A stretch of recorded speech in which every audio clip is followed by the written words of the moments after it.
Break के बाद एक बार फिर आपका स्वागत है इस खास कार्यक्रम में जिसका नाम है कहानी कुर्सी की में। अब अगली बड़ी खबर का रुख करते हैं। बात जातिगत जनगणना की। लोकसभा चुनाव के नतीजों के बाद जातिगत जनगणना का मुद्दा लगातार सुर्खियों में है। चुनाव नतीजों से उत्साहित इंडिया गठबंधन ने इसे एक बड़ा मुद्दा बनाया है। विपक्ष के लगभग सभी बड़े नेता मांग कर रहे हैं कि सरकार जाति जनगणना करवाए। कल राहुल गांधी प्रयागराज में थे। संविधान सम्मान सम्मेलन में वो शामिल हुए। इस दौरान राहुल गांधी ने साफ साफ कहा कि जातिगत जनगणना उनके लिए राजनीति का मुद्दा नहीं है, उनके लिए एक मिशन है और वो इसे पूरा कर ही रहेंगे। और इस दौरान राहुल ने पीएम मोदी पर भी अटैक किया। राहुल ने क्या कहा है, पहले आपको वो सुनवाते हैं। जाति जनगणना हो, 50% रिजर्वेशन हो, मेरे लिए ये जो हिंदुस्तान के जो आत्मा है, 90% जिसको मैं कहता हूं, गरीब लोग हैं, किसान हैं, उनको इस देश में शामिल करने के औजार है। और मेरे लिए ये मिशन है, मेरे लिए ये, इसमें कोई मतलब, आप देखोगे आने वाले समय में पॉलिटिकल नुकसान भी होगा तब भी करूंगा, आप देख लेना। राजा महाराजा के टाइम में जो मुंह में आता था कर देते, वो मोदी जी मॉडल चलाने की कोशिश कर रहे हैं। महाराजा वाला, वो शहंशाह वाला मॉडल हमने मोदी जी को ये करवा दिया।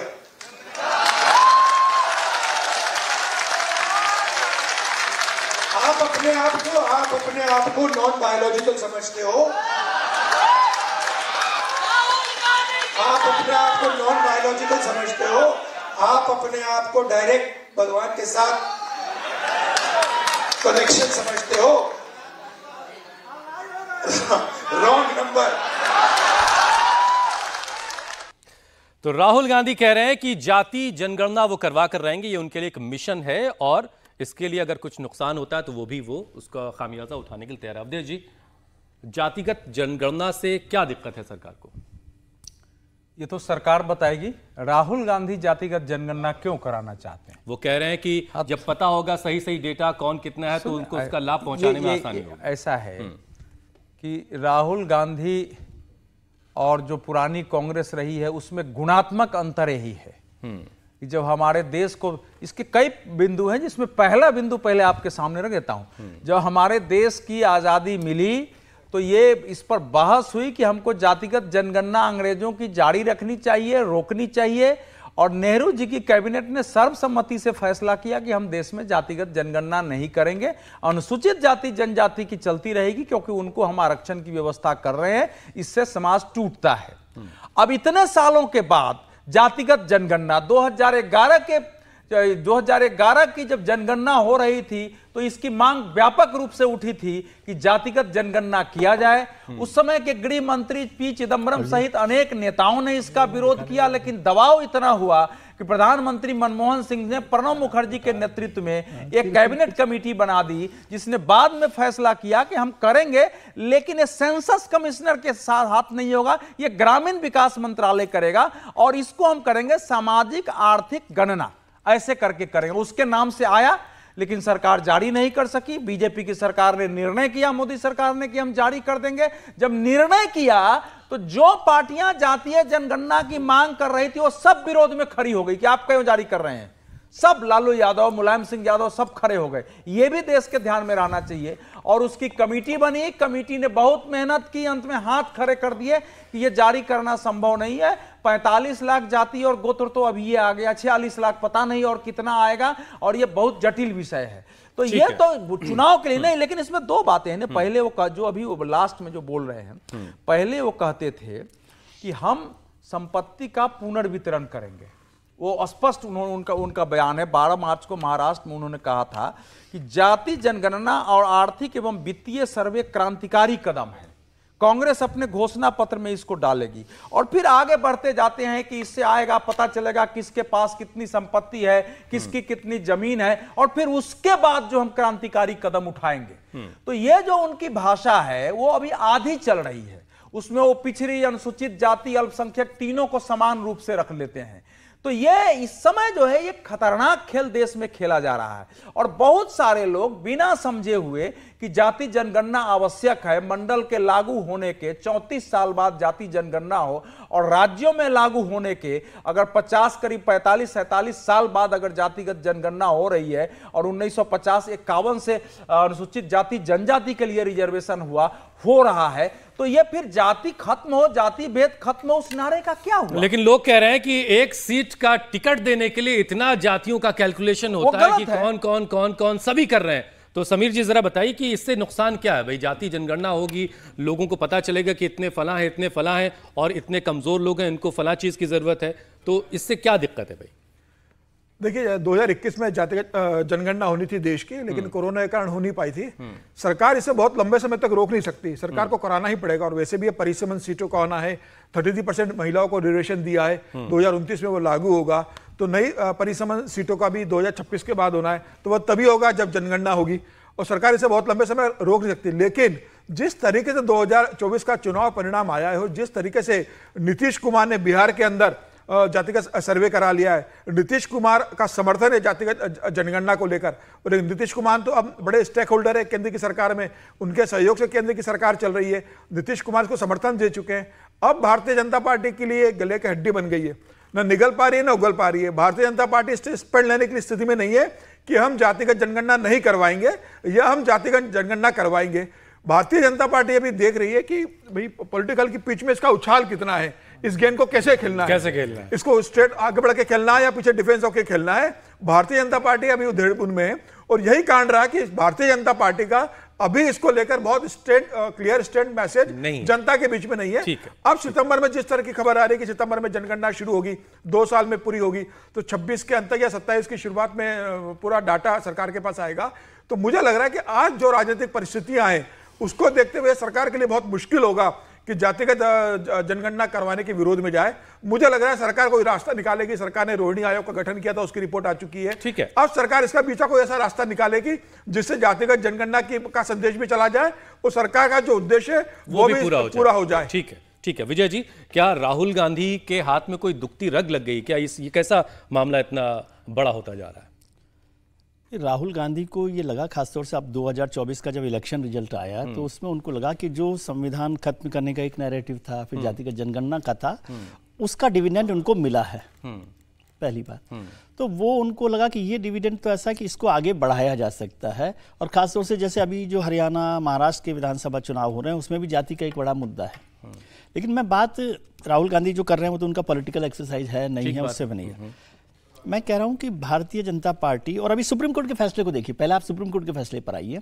सुप्रीम कोर्ट का फैसले ने क्या कहा कि सब कैटेगराइजेशन करें, तो वो तो खैर SC ST का मसला हो रहा है, आप कहेंगे कि उस पर नहीं होगा। लेकिन जब जातियों के सब कैटेगराइजेशन की बात आएगी तो उसकी चर्चा होगी। फिर प्रधानमंत्री जी की सरकार ने पिछली बार जो पिछली लोकसभा थी उसमें रोहिणी कमीशन का गठन किया, उसकी रिपोर्ट आ गई, उसमें बहुत सारी जातियों का जिक्र किया गया, कितनी 8,000 10,000 जातियाँ जिनको फ़ायदा नहीं हुआ, 10% जातियों को 40% 50% का फ़ायदा हो गया, मतलब जितना हिस्सा मिलना चाहिए था उससे 4 गुना 5 गुना मिल गया है। और इसलिए रोहिणी कमीशन को रिपोर्ट टेबल कर दी गई राष्ट्रपति जी के पास उसको एग्जीक्यूशन करने के लिए। उसके बाद सरकार ने एक और योजना शुरू करने की घोषणा की, विश्वकर्मा योजना, जो उन लोगों के लिए थी, कारीगरों के लिए, जिनको लाभ नहीं मिला था। ये सब है। तो इसको मैं इनडायरेक्टली मानता हूं कि सरकार जातियों को गिनना चाहती है, तभी तो ये फायदा होगा। ठीक बात। कैसे पहुंचाओगे आप विश्वकर्मा योजना का लाभ किसी के पास, या रोहिणी कमीशन में जिन जातियों का जिक्र किया गया उनका कैसे फिगर होगा जब तक आपके पास गिनती नहीं है। दूसरी बात, यदि पॉलिटिकली देखें तो मुझे लगता है यदि आप इसको जिन को नैरेटिव के तौर पे नेगेटिव ना लें तो ये जिन ऐसा है कि अब आप इसको रोक नहीं सकते। कितने दिन रोकना है आपको, ठीक है, समीर जी की बात से मैं सहमत हूं कि आप कोई नाम दूसरा कर लें, कुछ कर लें, लेकिन जातिगत जनगणना को रोकना अब किसी भी पार्टी सरकार के लिए मुश्किल काम होगा। ठीक है, इसमें एक लाइन जोड़ देता हूं।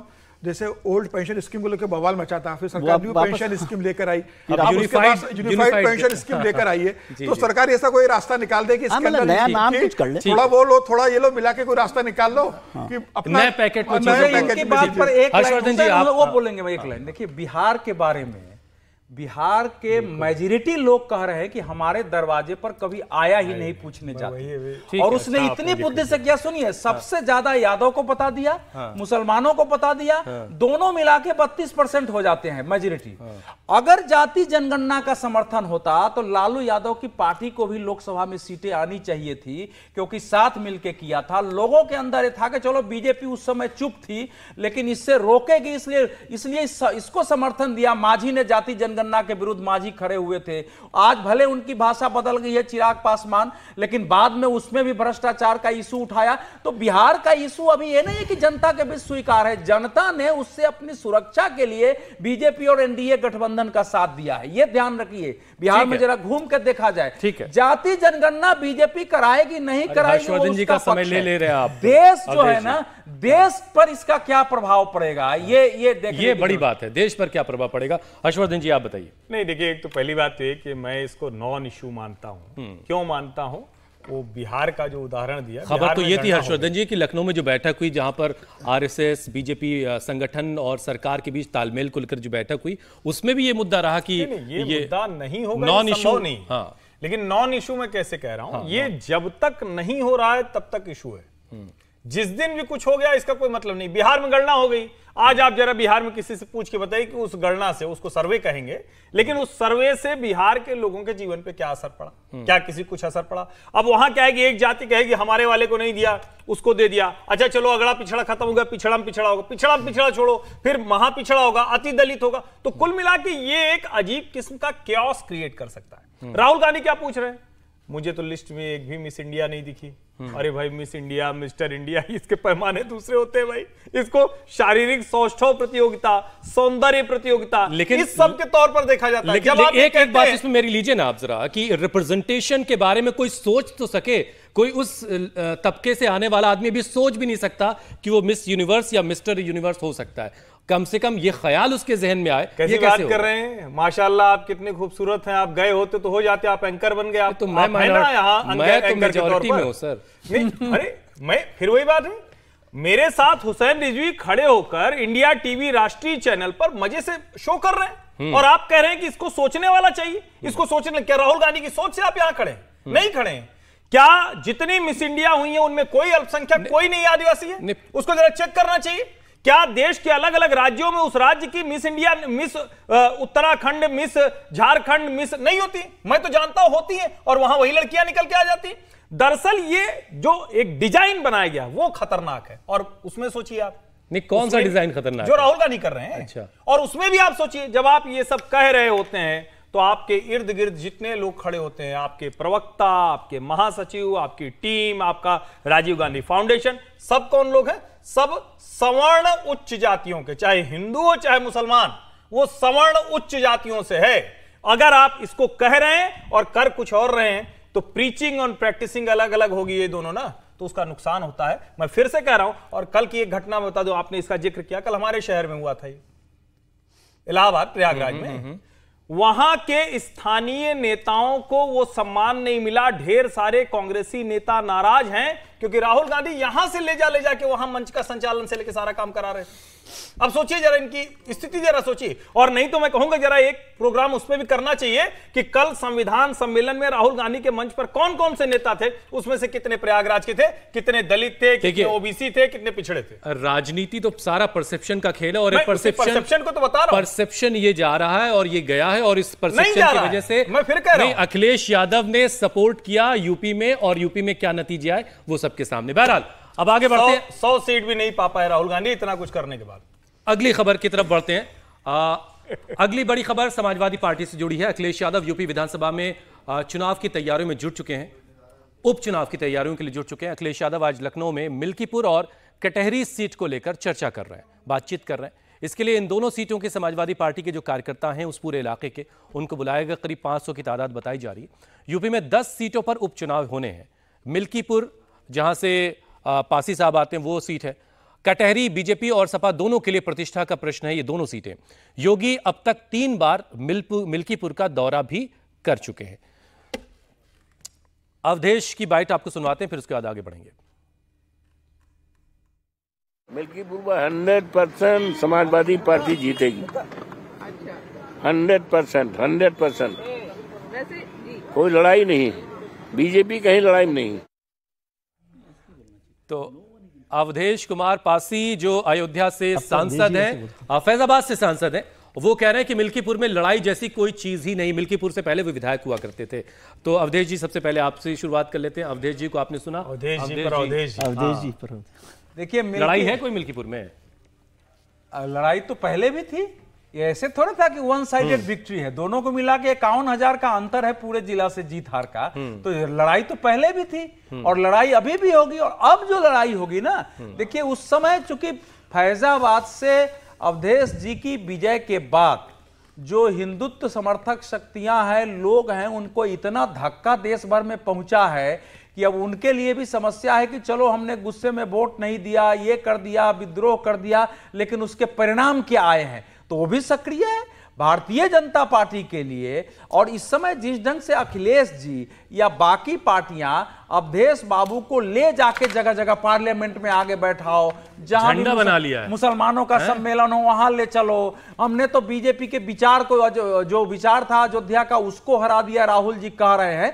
तो वो एक लोगों के अंदर वो एक उत्तेजना भी पैदा किया है, प्रतिशोध का भाव। तो इसलिए मिल्कीपुर इस समय दोनों के लिए, अगर भारतीय जनता पार्टी पराजित कर देती है तो फैजाबाद से पराजय की जो निराशा है वो उसी दिन दूर हो जाएगी और नए सिरे से अगले विधानसभा के लिए लोग खड़े होंगे।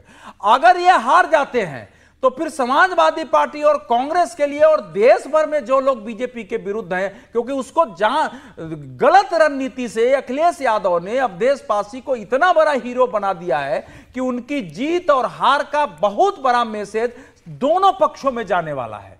तो इसीलिए लड़ाई तो उसमें है, सभी क्षेत्र में लड़ाई है, वहां भी लड़ाई है। भारतीय जनता पार्टी एक एक बूथ की मीटिंग कर रही है, जा रही है, बाहर से लोग जा रहे हैं। तो इस बार आसान नहीं है, घेरेबंदी तगड़ी है और परिणाम पलट जाएगा तो मुझे उसमें कहीं कोई आश्चर्य नहीं होगा। ठीक है, ठीक है। समीर जी, जिन हिंदूवादी शक्तियों का जिक्र अवधेश जी कर रहे थे, उन्होंने बताया था कि मैं हिंदुत्व शक्ति बोला, हिंदुत्व शक्ति, चलिए हिंदुत्व शक्ति, जिन्होंने फैजाबाद के लोगों को, उस पूरे रीजन के लोगों को पापी और पता नहीं क्या क्या कहा था। तो मिल्कीपुर अगर बीजेपी जीत जाती तो पाप कट जाएगा, धुल जाएगा?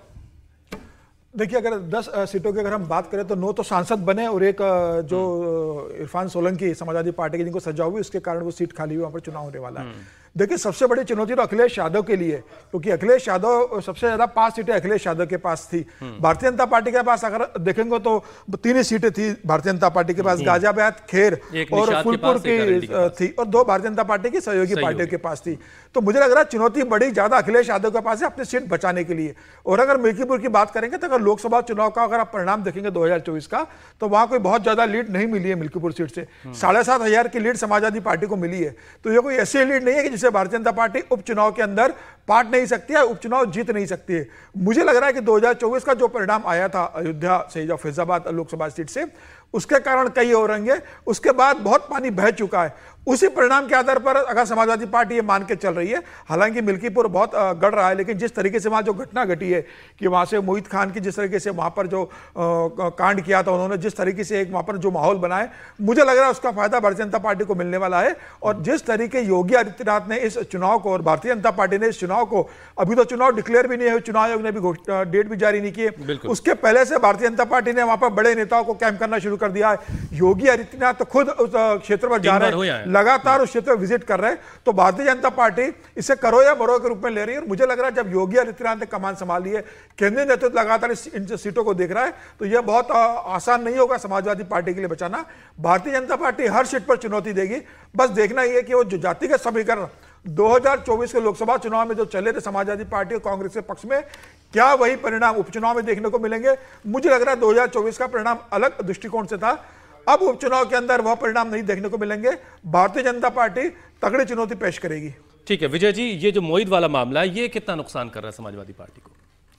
मोहित से एक इमेज को तो झटका लगा ही है, कोई अच्छी इमेज तो नहीं बनी होगी उससे जिस तरह से घटना हुई है। और उसमें भी महत्वपूर्ण क्या, मोहित ने जो किया उसके लिए अखिलेश यादव तो जिम्मेदार नहीं है, लेकिन उन्होंने उस पर जो रिएक्शन देना चाहिए था वो नहीं, डिम्पल जी को जो रिएक्शन देना चाहिए था, खासतौर से अखिलेश जी की बात करें क्योंकि वो राष्ट्रीय अध्यक्ष है, तो उनको जो रिएक्शन देना चाहिए था वो वहां पर नहीं दिखाई दिया। उनको कहना चाहिए था कि भाई एक्शन ले रहे हैं हम लोग, या पार्टी से निकाल रहे हैं, या जो भी एक्शन उनको लगता है, या ये तो कम से कम कहना ही चाहिए कि कानून अपना काम करेगा, जो भी है हम पार्टी जो है कानून के साथ है, पहले दिन हो जाता वो डीएनए कराओ।